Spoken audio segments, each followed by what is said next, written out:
La materia es todo aquello que tiene masa y ocupa un lugar en el espacio. En base a esto, voy a empezar a explicar los estados de la materia. En física y química se observa que para cualquier sustancia o mezcla, modificando sus condiciones de temperatura o presión, pueden obtenerse distintos estados o fases, ¿sí? Los estados son sólidos, líquidos y gaseosos, ¿sí? Los sólidos se caracterizan por tener forma y volumen constantes. Las partículas que los conforman están unidas por una fuerza de atracción muy grande, de modo que ocupan posiciones fijas o casi fijas. Por ejemplo, el hielo, el diamante, las perlas, entre otros. Los líquidos tienen un volumen constante. En este caso, las partículas están unidas por fuerzas más débiles. Por este motivo pueden trasladarse con libertad.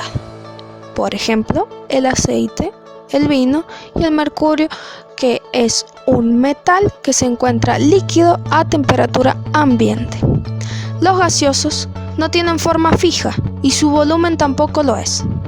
En los gases, las fuerzas que mantienen unidas las partículas son muy pequeñas. Las partículas se mueven de forma desordenada. Sus propiedades son expansibilidad y comprensibilidad. Esto quiere decir que los gases se van a distribuir libremente según el espacio. Al aumentar la temperatura, las partículas se agitan y chocan contra las paredes del recipiente en el que se encuentren, y por lo tanto aumenta la presión. Por ejemplo, el gas natural, nubes, gas metano, entre otros. Existen clases de materia. Están las sustancias puras y las mezclas.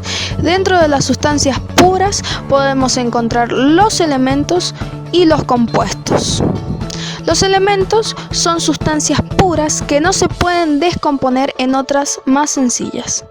Por ejemplo, los encontramos en la tabla periódica y se dividen en metales y no metales. Y los compuestos son sustancias formadas mediante la combinación química de dos o más elementos.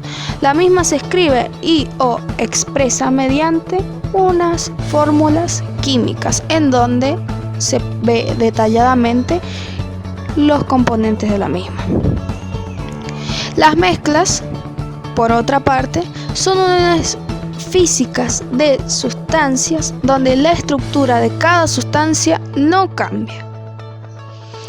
Y ahí se subdividen en dos, que serían las mezclas homogéneas. Son componentes no identificables a simple vista. Se percibe una sola fase. Por ejemplo, cuando hacemos una chocolatada, que ponemos la leche, el chocolate y después ponemos agua, y no podemos ver por separado la leche, ni el chocolate, ni el agua, sino vemos una unión. Otro tipo de mezcla son las heterogéneas. Son aquellas donde puedo diferenciar los componentes. Por ejemplo, si ponemos café con azúcar, podemos ver los granitos de café y los granitos de azúcar. O si hago un arroz con tomate, podemos ver el arroz y el tomate separados, ¿sí?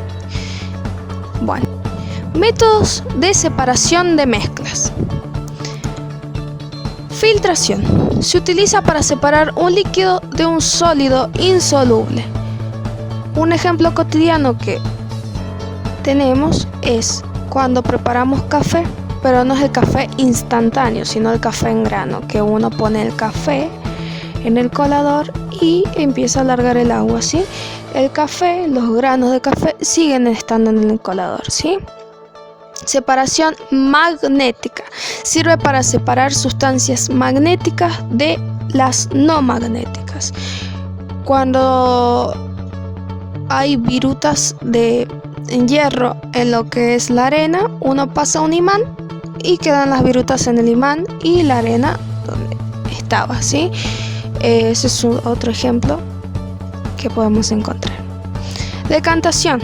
Se utiliza para separar los líquidos no miscibles que no se pueden mezclar entre ellos con diferente densidad, por ejemplo el agua y el aceite, ¿sí? Para este procedimiento se utiliza un embudo especial llamado embudo de decantación, el cual tiene una válvula en la parte inferior. Cuando los líquidos están claramente separados, la válvula se abre y sale el primero, que es el que tiene mayor densidad. Cromatografía consiste en la separación para la caracterización de mezclas complejas, cuyo objetivo es separar distintos componentes. Se emplea la retención selectiva, que consiste en el distinto comportamiento en los componentes de una mezcla sobre un soporte específico, por ejemplo, el papel, el gas, líquido neutro, etc.